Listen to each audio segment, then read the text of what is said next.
स्वामी पेरियार और उनकी सच्ची रामायण। लेखक सुमेध जग्रवाल।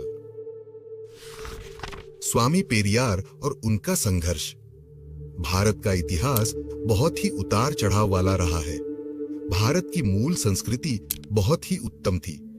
भारत की मूल संस्कृति को खंडित करने के लिए कई विदेशी संस्कृतियां समय समय पर भारत में आती और जाती रही हैं और भारतीय मूल संस्कृति को खंडित करती रही हैं। भारतीय मूल संस्कृति को सबसे अधिक नुकसान विदेशी आर्य संस्कृति ने पहुंचाया है। इसके साथ साथ मुगल और अंग्रेजी संस्कृति ने भी भारत की मूल संस्कृति को नुकसान पहुंचाया है। भारतीय मूल संस्कृति की रक्षा के लिए समय समय पर भारत देश में महान विभूति उत्पन्न होती रही है। वायरस रूपी ब्राह्मणी व्यवस्था को समाप्त करके बुद्ध की समता, ममता और मानवतावादी महान संस्कृति को स्थापित करने के लिए बहुत सी महान विभूतियों ने महान कार्य किए हैं। उनमें स्वामी पेरियार भी एक थे।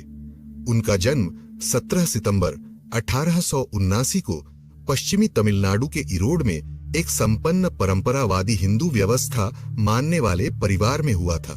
उनका पूरा नाम इरोड वेंकट नायकर रामास्वामी था, जिन्हें पेरियार तमिल में अर्थ सम्मानित व्यक्ति नाम से भी जाना जाता था।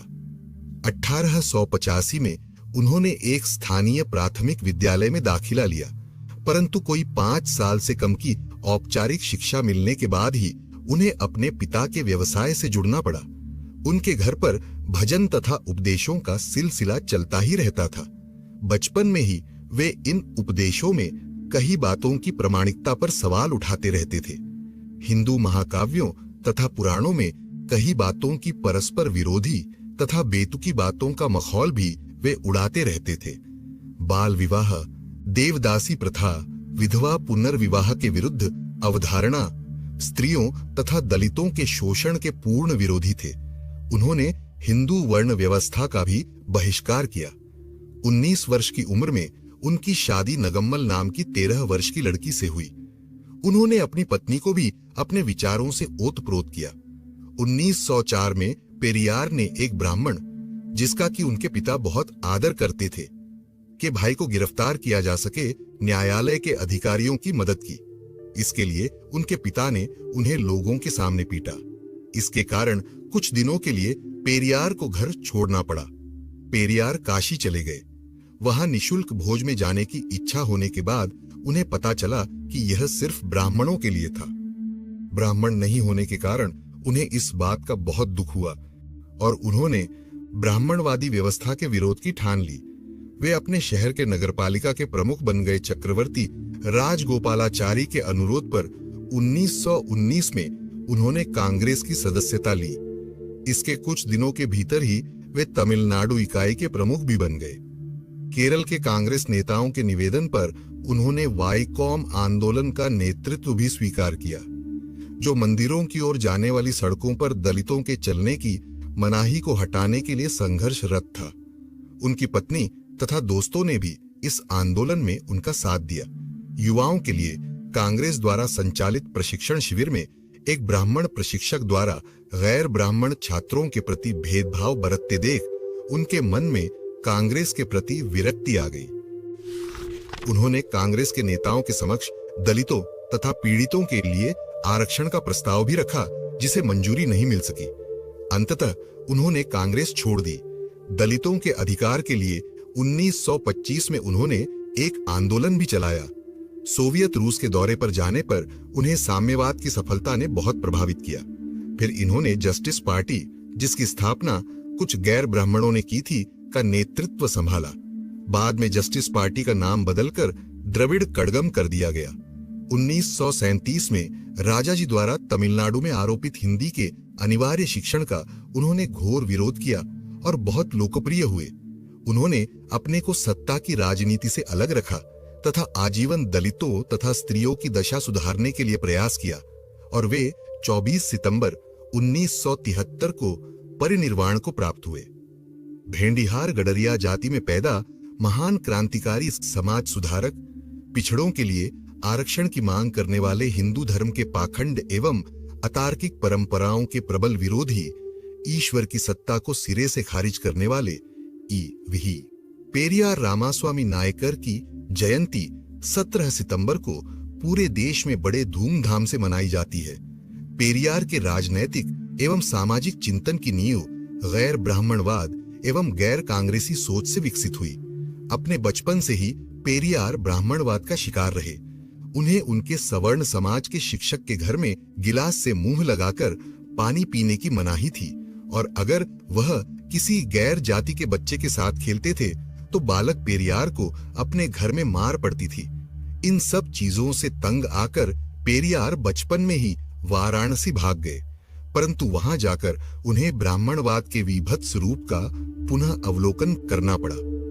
बालक पेरियार ने जब अपनी भूख मिटाने के लिए वाराणसी की एक गली में पुण्य कमाने हेतु चलने वाले निःशुल्क भोजनालय में जब भोजन करने का प्रयास किया तो वहां के दरबान ने उन्हें यह कहकर भगा दिया कि यह भोजनालय केवल ब्राह्मणों के लिए ही है, और तब भूखे बालक पेरियार को पेट भरने के लिए झूठी पत्तलों से खाना खाना पड़ा, और इसके लिए भी उन्हें पत्तलों के पास मंडराते हुए कुत्तों से युद्ध करना पड़ा।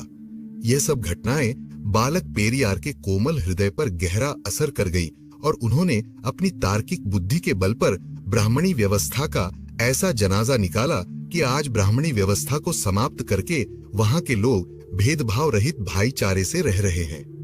पेरियार स्वामी जी ने सामाजिक समानता पर बल दिया, मनुस्मृति को जलाया तथा ब्राह्मणों के बिना विवाह संस्कार करवाए।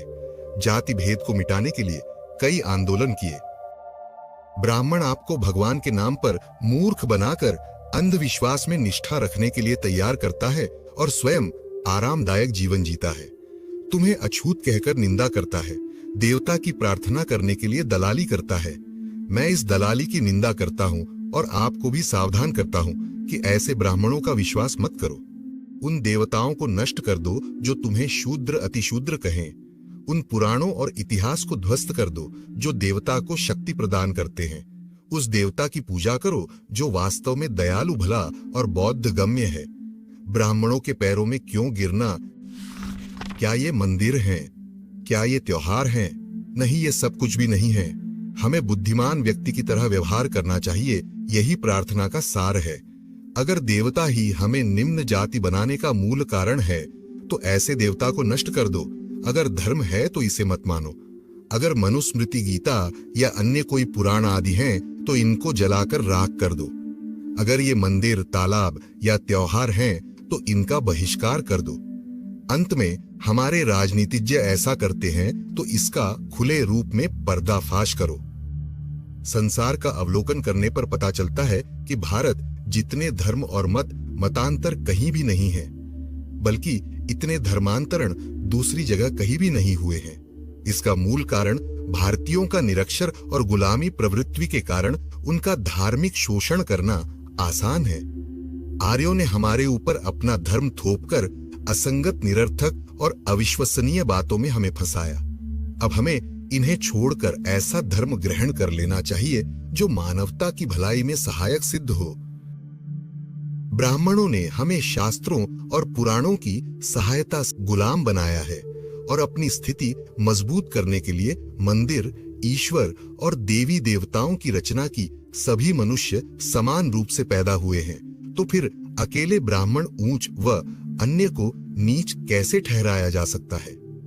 संसार के सभी धर्म अच्छे समाज की रचना के लिए मार्गदर्शन करते हैं, परंतु हिंदू धर्म अर्थात आर्य संस्कृति अर्थात वैदिक संस्कृति अर्थात सनातन संस्कृति में हम यह अंतर पाते हैं कि यह धर्म एकता और मैत्री के लिए नहीं है। ऊंची ऊंची लाट किसने बनाई, मंदिर किसने बनाए और उनकी चोटी पर सुनहरी परत किसने चढ़ाई? क्या ब्राह्मणों ने इन मंदिरों, तालाबों या अन्य परोपकारी संस्थाओं के लिए 1 रुपया भी दान दिया? ब्राह्मणों ने अपना पेट भरने हेतु गुण, कर्म, ज्ञान और शक्ति के बिना ही देवताओं की रचना करके और स्वयं भू देवता बनकर हंसी मजाक का विषय बना दिया है। सभी मानव एक हैं। हमें भेदभाव रहित समाज चाहिए। हम किसी को प्रचलित सामाजिक भेदभाव के कारण अलग नहीं कर सकते हैं। हमारे देश को आजादी तभी मिल गई समझना चाहिए जब ग्रामीण लोग देवता, अधर्म, जाति और अंधविश्वास से छुटकारा पा जाएंगे।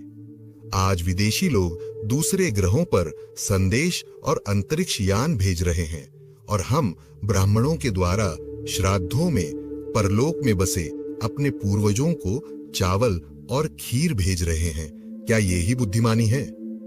ब्राह्मणों से मेरी यह विनती है कि अगर आप हमारे साथ मिलकर नहीं रहना चाहते हैं तो आप भले ही जहन्नुम में जाएं, कम से कम हमारी एकता के रास्ते में मुसीबतें खड़ी करने से तो दूर जाओ। ब्राह्मण सदैव ही उच्च एवं श्रेष्ठ बने रहने का दावा कैसे कर सकता है? समय बदल गया है, उन्हें नीचे आना होगा, तभी वे आदर से रह पाएंगे, नहीं तो एक दिन उन्हें बलपूर्वक और देशाचार के अनुसार ठीक होना होगा। पेरियार का सामाजिक एवं राजनैतिक चिंतन बहुजन समाज के लिए क्यों आवश्यक है और उसकी जड़ें कहां से आती है, यह सब बहुजन आंदोलनकारियों को जानना आवश्यक है। बहुजन आंदोलन के लिए यह आज भी उतना ही जरूरी है जितना कल था। पेरियार के राजनैतिक एवं सामाजिक चिंतन की नींव गैर ब्राह्मणवाद एवं गैर कांग्रेसी सोच से विकसित हुई। अपनी जवानी के दिनों में सन 1924 में जब पेरियार तमिलनाडु कांग्रेस के अध्यक्ष बने तो उन्हें कांग्रेसी ब्राह्मणों के ब्राह्मणवाद ने और दुखी किया। यहाँ 1924 में केरला के वैक्यूम सत्याग्रह का जिक्र करना आवश्यक है, क्योंकि इस सत्याग्रह के मार्ग में उन्हें मोहनदास करमचंद गांधी एवं ब्राह्मण कांग्रेसियों से सीधे सीधे जूझना पड़ा। याद रहे कि 1924 का वैक्यूम सत्याग्रह शूद्रों एवं अछूत जातियों के वैक्यूम में बने मंदिर के चारों ओर बनी सड़क पर चलने के हक के लिए था। आंदोलन लंबा चला और इस दौरान पेरियार को कई बार जेल जाना पड़ा। पेरियार जब जेल में होते थे तो उनकी पत्नी एवं उनकी बहन उस आंदोलन का नेतृत्व करती थीं। एक तरह पेरियार ने अपने पूरे परिवार को बहुजन आंदोलन में लगा लिया था। अंत में पेरियार के आंदोलन के पश्चात यह सड़क शूद्रों एवं अस्पृश्यों के लिए खोल दी गई, परंतु कांग्रेसियों एवं इतिहासकारों ने इस आंदोलन का सारा श्रेय मोहनदास करमचंद गांधी को दे दिया। यह बात तो दबी रहती, परंतु 34 साल बाद 1958 में पेरियार ने इस आंदोलन का सारा हाल अपने मुंह से सुनाया। तब जाकर सच सामने आया। जब कहीं ये बात पता चली कि वैक्यूम सत्याग्रह का नेतृत्व तो पेरियार ने किया था, इसी कड़ी में पेरियार को कांग्रेसियों के ब्राह्मणवाद का पता दो और बातों से चला। 1925 में जब कांग्रेसियों ने शिक्षा के लिए गुरुकुल योजना शुरू की तो यह योजना सभी वर्गों के बच्चों के लिए समान शिक्षा के लिए थी, परंतु कांग्रेस के ब्राह्मण नेताओं ने ब्राह्मण छात्रों के लिए अलग व्यवस्था की और अस्पृश्य जातियों के छात्रों के लिए अलग। यहाँ तक कि ब्राह्मण छात्रों को भोजन में शुद्ध घी के पकवान दिए जाते थे और शूद्र और अस्पृश्य छात्रों को चावल का माड़। पेरियार ने इस पक्षपात पर घोर आपत्ति की।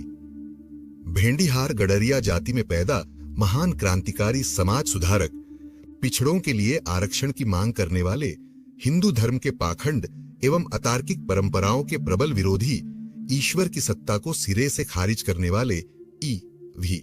पेरियार रामास्वामी नायकर साहब ने न केवल सच्ची रामायण के जरिए राम के यथार्थ से आम जनमानस को रूबरू कराया, वरन उन्होंने कांग्रेस के 1920 के तिरुनेलवेली, 1921 तंजौर, 1922 तिरुपुर, 1923 सलेम, 1924 तिरुअन्नामलाई और 1925 के कांचीपुरम अधिवेशनों में जातीय प्रतिनिधित्व देने के लिए कम्युनल रिप्रेजेंटेशन का सिद्धांत पेश किया था। शिक्षा और रोजगार के क्षेत्र में अब्राह्मण वर्ग को जनसंख्या के अनुपात में प्रतिनिधित्व दिलाने हेतु स्थान सुरक्षित करने के लिए पेश किए जाने वाले प्रस्ताव से कांग्रेस में खलबली मच गई थी। इस प्रस्ताव का विरोध Iyengar, Santhanam, C Raghavacharya, V S Iyer, N S Vardhachari, Chakravarti Rajagopalachari एवं गांधी जी तक ने किया।